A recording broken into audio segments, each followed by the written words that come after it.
So if you please just close your eyes. Take in a deep breath.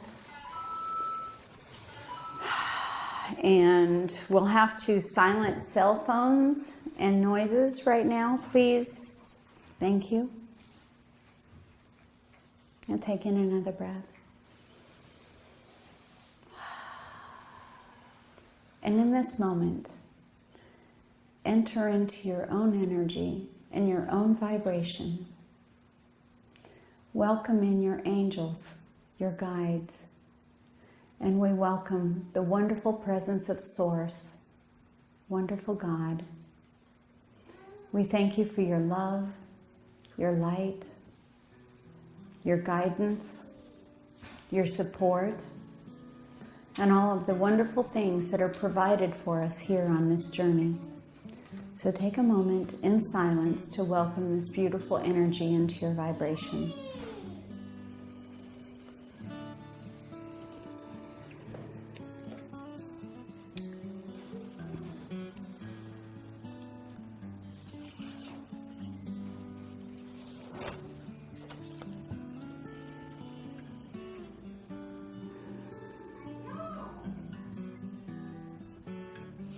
Today I want to share with you, as you sit there with your eyes closed and you're in an open and receptive energy, a beautiful story that captured my heart 5 years ago.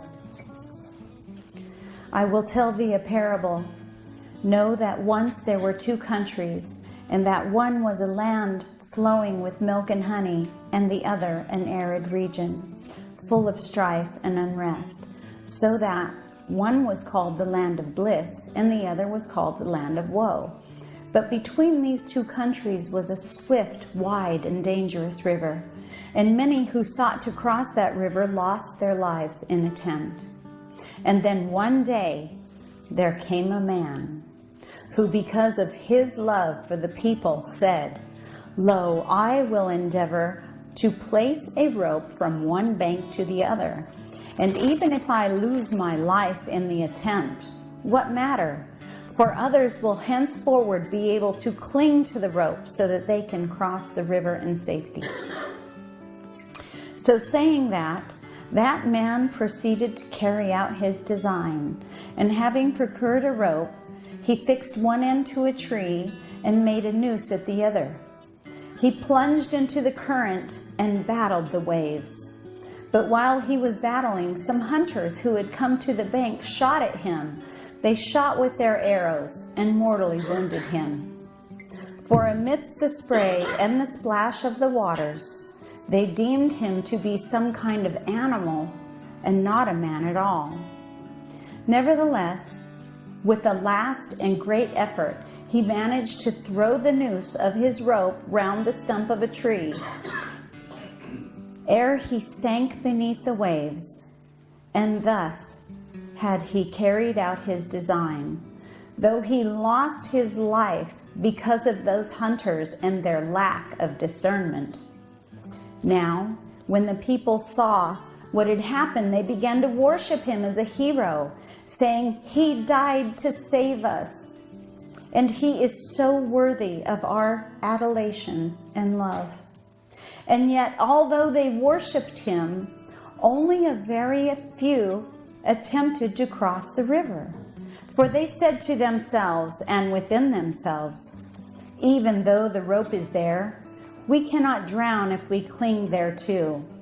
Yet are the waters cold, and the river is wide, and the trouble of crossing it is very great." And so, in the course of time, the rope was forgotten. Moreover, through disguise, it had become covered with weeds and entangled in the fallen branches of the old trees, so that it could hardly look like a rope at all. But the worship of that hero continued nevertheless, and monuments were erected to his memory, and people sang songs of adulation to him and prayed to him because of great love for them. And then a second and a third generation of men came into being, and there arose wiseacres and orators and men of learning. and of the hero that they preached and how he died to save others. But the rope across the river they never spoke about, for now it had been forgotten altogether. And so great a confusion arose by reason of their arguments and oratory and teachings, and finally many superstitions came to be, both among themselves and among their healers. And only the very few were able to discern between folly and truth. And much discord was sown amongst them, so that they quarreled and they fought. And those few who were able to discern the truth, they were persecuted and reviled, so that the country called the land of woe became more stricken with sorrow and unrest than it already was. And then at last a body of orators arose, and they cried, Why this strife? All that is needful is to worship this hero as a god, and to believe that he died to save others. And lo, when we ourselves die, we shall go to the country called the land of bliss without any trouble at all. For although our bodies cannot float across the river while we're alive, our souls will float across it when we're dead. And moreover, so great were his love and power and heroism that all we seek of his Spirit, he will surely do. And if we but shower enough love upon him in return. Then the populace heard this, and they were overcome with exceeding joy, and heaped honors upon the orator, saying, Great is their wisdom, for they have shown us an easy way. Simple indeed it is to worship and to pray and to ask our hero to save us when we die. So now let us drink and be merry, and make the best of our sojourn in our land of woe. But meanwhile, the spirit of that hero looked upon his brothers with sadness in his eyes, and he listened to their prayers and their petitions, and into their ears he whispered, O my children, ye do err, for verily I lived to save you. And my death was not an incident of my attempt, and can never be the cause of your salvation. Alas, that ye should have forgotten the rope that I placed across the river between the lands of woe and bliss. For it and for that end did I come, and to no other. And although because of my love for you, my spirit is close to you, and would fain comfort and cheer you in your adversities, yet carry you across the river, I cannot. However, much ye pray and implore. But although that hero spoke to them thus, yet too loud did they utter their prayers and petitions to hear the still small voice of his Spirit, and did they remain in the land of woe. And the radiant one said as he smiled, And now this is the end of my parable, and its name is superstition. And I said, Master, have I understood thy parable right? And do I divine correctly its meaning? For those who come to regard the non-essential and the essential, and to act accordingly, verily, they tainted with superstition. And he answered, O my beloved, thou hast spoken with truth. Moreover, known that as the enlightened one said very long ago, each one must carry out his own salvation. Nevertheless, thou canst help brethren in helping them cannot serve me. For know that the greatest and the best help of all is that which inspires man to help himself. The greatest and the best of all help is that which inspires man to help himself. I answered him, O Master, To this end didst thou come. Man has failed to understand. And he answered, Against hast thou spoken truth, for verily I have been misunderstood. From the very first, I've been misunderstood, and my mission also, which is to show humanity the way. And although mighty fanes have been dedicated to me, and my name is engraven in countless books, and that which men think to be my likeness is manifold places, even so, those very nations who profess to believe in me have not tried my way. And I have been misrepresented even by my own chroniclers and portrayed as addicted to unrighteous anger and conceit and gross self-aggrandizement and other unseemly things. Yet, in spite of ascribing to me these inordinations, have my followers wanted to exalt me to the status of deity. And I have quarreled over the manner in which I should be worshipped. Worship? Did I ever ask you to worship? Did I ask for adulation, or for a deluge of flatteries be poured into mine ears? No, I came to point the way to peace, fraternity, through the education of the heart and the will to love all beings. And to that I gave my disciples, to the world at large, many precepts and sayings.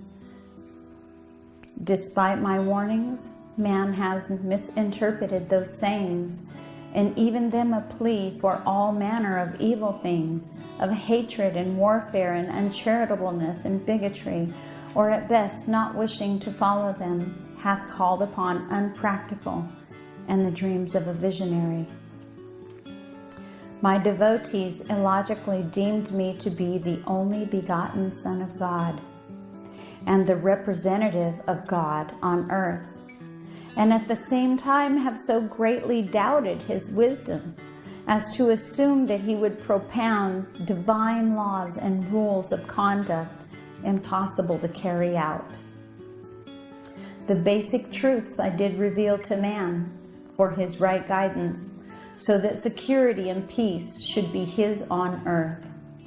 And more than that, because of my love for him, I wished him to have life, and to have it more abundantly. And I did say erewhile, meaning thereby, that one life, which is pure being, intelligence, and bliss, and is ultimately for all, not one, but everyone. My mission, alas, my burning hopes, is for the nations who, although professing to love me, have sought not to keep my commandments, and so brought about their own undoing. Belief in me, yet belief in my precepts, a strange paradoxical belief that is indeed. And so, my son, because men have misunderstood me and purport of my mission, do I seek thee in times of danger and crisis and tribulation to bring back these many things to remembrance. And thus saying, the Radiant One took me by my hand and led me away to the cities, in midst of which we wandered to the invisible man. This is the story of the parable of the rope and the river by Cyril Scott in the Vision of the Nazarene. So take in a deep breath.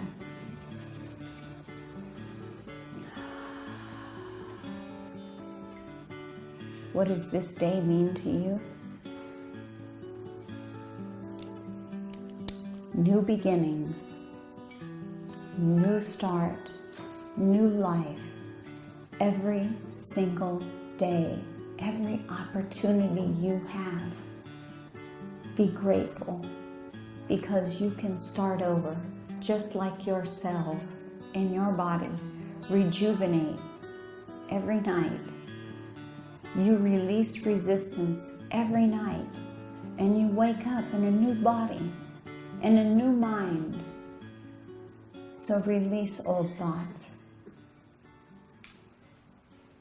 Taking another deep breath.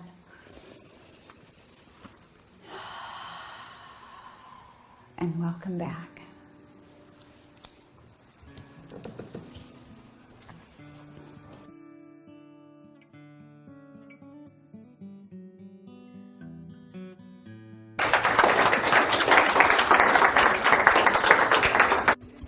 I think we're just going to wing it from here. So today, I feel inspired. I feel your energy. Hang on. She's full of so much love, and she touched into me, and I just want to cry and love everybody. Isn't that wonderful? Isn't that great how that spreads? So gratitude, what does that mean? To be grateful for everything you have, to recognize what you have in the day that you're in, and not focused on tomorrow and what you don't have. So when I talk about gratitude, I want to go back to those of you who are obviously familiar with the Bible and the teachings of the Bible. And let's just send him blessings and love. Because obviously, when you're little and you want attention, you need a lot of love right now. And if we can attempt to send love that way, then it'll settle his spirit. Okay?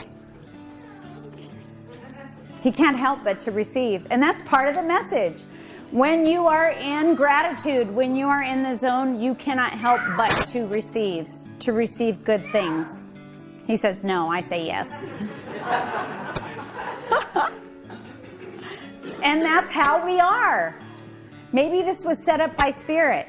How often does this happen in our lives when we say, I have so many bills right now, but it'll be good because I'm going to work extra hard and in the next check I'll get more. And things are very frustrating right now with my family or with my friends, but it's okay, it's going to get better. And if we are so focused on the frustration of our lives and what we don't have, do you know that the universe, God, and everything around doesn't understand the word no? So when you think a thought and you think, I don't like this, the universe is like, oh, you're thinking and feeling that an awful lot. Let me give you more of it. I'm going to give you more. And you're like, why does this keep continuing? How many people say when it rains, it pours, right? That's because your focus is on the rain. Your focus is on this. You're not focusing on that wonderful umbrella that's behind the closet in the back room that you forgot about 20 years ago. And now that umbrella can't help you because you're so focused on the rain and the damage that it's doing. And so you keep bringing it to you. You keep attracting it to you. How many of you know that you are co-creators with the universe? What does co-creator mean? It means that through our thoughts and through our feelings, we create and we bring this reality to us. Okay? And the universe complies and brings it to you as well. How come people who complain the most have the most problems? How come people who are in the poorest of health continue to have poor health? How come people that make a significant income keep making income? And why are healthy, happy people healthy and happy continuously? We're not divided. We're not divided by color. We're not divided by race. We're not divided by sexual preference. We're divided individually by what we think and what we feel and what we attract into our world. Okay, I'm sorry. I know Mom needs to hear this, but it's kind of hard right now.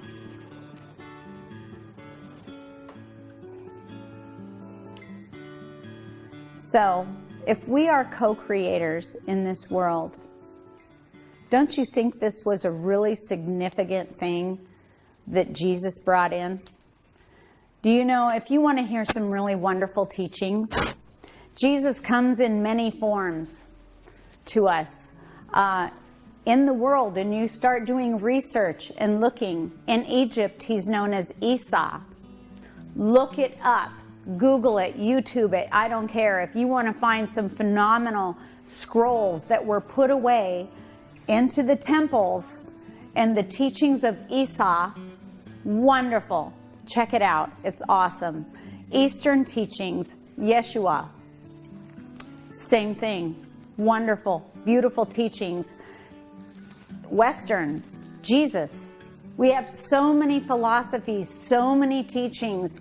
You know, I have a wonderful neighbor years and years ago, a really good Christian man, and he comes across and he goes, you know, Jesus was pretty spectacular because he only ever went 30 miles from his home on a donkey, and he had all this wisdom and knowledge. And I thought to myself, that's, if you could only know, if you could only know the teachings and understandings.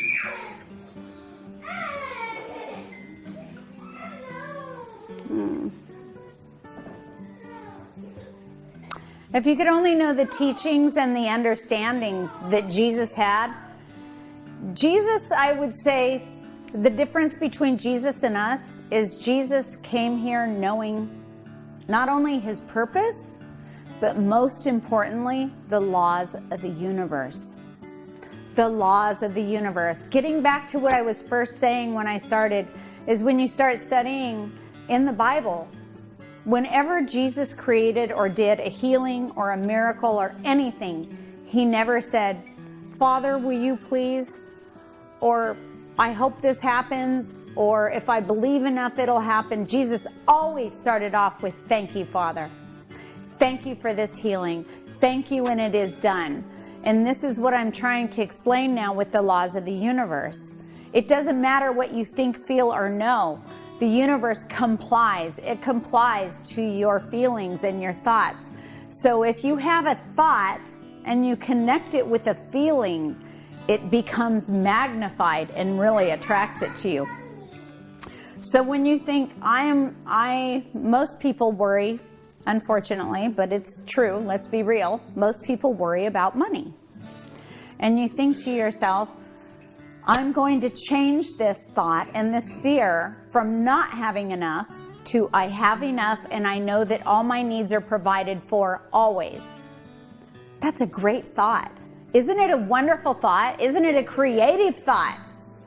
But if you are in your body and somebody mentions cash, payment, bills, phone, you know, anything like that, rent, mortgage, automatically your thought of abundance goes to that feeling of lack, right? How about my health? I'm so worried about my health. But yet I know it's okay. I know my health is okay because I believe, and I believe in God, and I believe that rope was tied from one tree to another, knowing that person swam across and did it for me, then I'll be okay. But that's not true.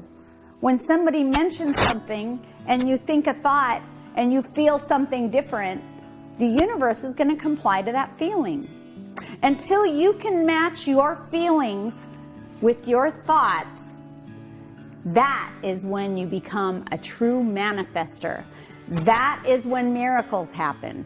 Why do miracles happen? When someone's sick and a family starts to pray, and that prayer goes out on the prayer chain. Why? Because now you have multiple people praying with an intention, and that intention knowing that when I ask, all miracles can happen. And when I believe in God, when I believe in Source, when I believe that healing is mine, and when I believe that when I ask, it comes to you, it happens.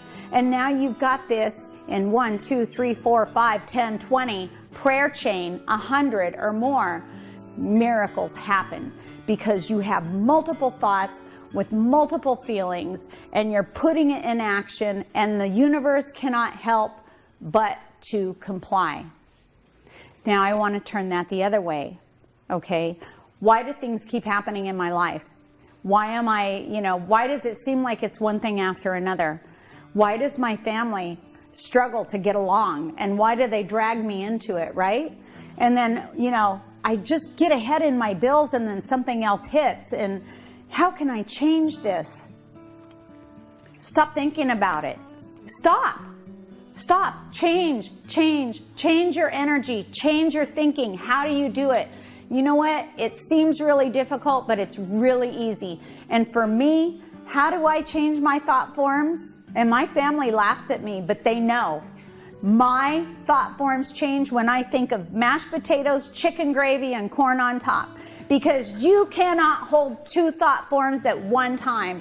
You cannot think happy thoughts and be angry. You cannot think of abundance and hold the form of lack. It can't be done.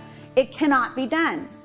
So the minute that person cuts you off, hot fudge sundae, butterscotch, cherry on top. Do you see? It is that easy. I'm kind of being funny, but I'm so serious.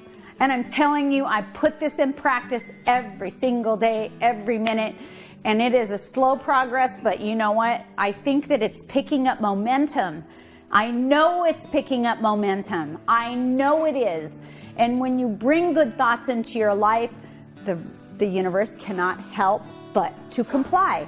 The good things will come in, And this is what Jesus was teaching when he was here. He didn't say, turn your cheek when somebody, has something bad to say or wants to hit you or what. You know what? Turn your cheek and walk away and do what makes you happy. You don't have to. He also says, whenever you're in a position that you don't want to be in, pick up your sandals and move along. It doesn't say it that quite eloquently, but it does say that. And my point is we do not need to stay in situations that don't support us, our healing, and our love for others. You do not have to support all of those around you that may complain and are living in the world of lack. Because when you listen to them and you try to help them, believe it or not, you are supporting their ability to stay in a place of need and in a place of lack. So in the wonderful teachings and experiences of Jesus, if you want to change the world, change yourself. And it will fall into place. No matter what's going on around you, you can't control other people. You cannot control your situations, but you can control how you react. You can control how you perceive things. And ego is so hard to step out of sometimes because we use it as a protection. When you say the word ego, people think, oh, ego, oh, it's that muscle person. And that's not ego at all. Sometimes people are that way, but usually in my experience, people who use ego divinely and expand are protecting and covering something else up that they're trying to hide, and that is that they're very frail and very fragile and very hurt. So what if the world is all one? Bless you. What if we are all connected? What if your feelings and thoughts somehow affect me, even if I don't see you or know you? What's the most powerful thing that I can give to you? Positive energy. And where does positive energy come from? Ourself. Be accountable for you. Just like in the parable of the rope in the river, I can tie the rope and I can show you how to hang on and swim. But unless you can hang on and do it yourself, recognizing me for my strength and what I did is not going to absolve you of all of your decisions and actions here on this earth plane. So, having said that, do we live in the past? Do we always constantly beat ourselves up for things that we didn't do? We should have grown faster. I should have known better. How many times am I going to repeat having bad relationships? How many times am I going to repeat, how do I get out of the situation where every time I have my bills, I don't have enough money? These are all situations that we face every day. How do we get out of it? Mashed potatoes, gravy, and corn. I'm telling you, change your thoughts. The minute that you don't think you have enough, you need to say, thank you, God, because I know my needs are met. I do have enough. I do have enough. I'm not recognizing what I have right now. And people say, but no, that's not real. You can say that all you want and think it all you want, but I still need to pay my bills, right? How's that working for you? Is it changing? Are those thought forms working for you? No. This is the teachings. It wasn't follow me because I'm greater than you, and if you follow me, then you can be a master too. He tried to tell everyone while he was here. First of all, Jesus didn't have an ego. He came here knowing the laws of the universe, that what I put out, I attract, that when I'm grateful, I receive more. When I know it's going to happen, it comes to me. He had the ability to think and feel and connect. We chose not to have that experience because we came here to learn. We're on a fast track. We're on that experience. And if you focus too much on what you don't have, you're going to miss out on all the amazing miracles that are here every day. Can you imagine in spirit looking here on the planet Earth with all the crazy wild things that are happening and saying, I think I want to come down in a physical body and try that out. And and our guides are saying, I've been there. Are you sure you want to do that? Because it doesn't always pan out the way you see it. And we're like, sign me up. I want to do it. I want to go. And then you get here and you forget. You forget that it's just a journey. We are all just actors on the stage. And we are all here to help each other get to that destination.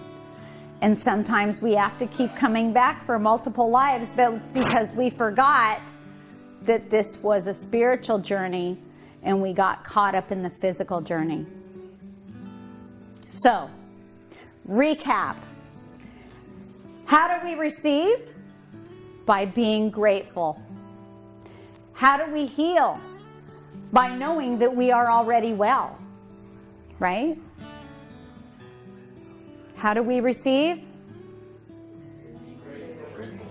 Wow, there's like 4 people that got it. What's the deal with that? Okay, how do we receive? By being grateful. How are we well? By knowing that we are always well and that we are always provided for. So, please repeat with me. I am a co-creator. I am a co-creator. I am responsible for my reality. I am responsible for my reality. It's a beautiful reality. It's a beautiful reality. I am abundant. I am abundant. I am healthy. I am healthy. I am love. I am loved. I'm responsible for me. I am responsible for me. You are responsible for you. You are responsible for you. And so it is. And so it is. Thank you.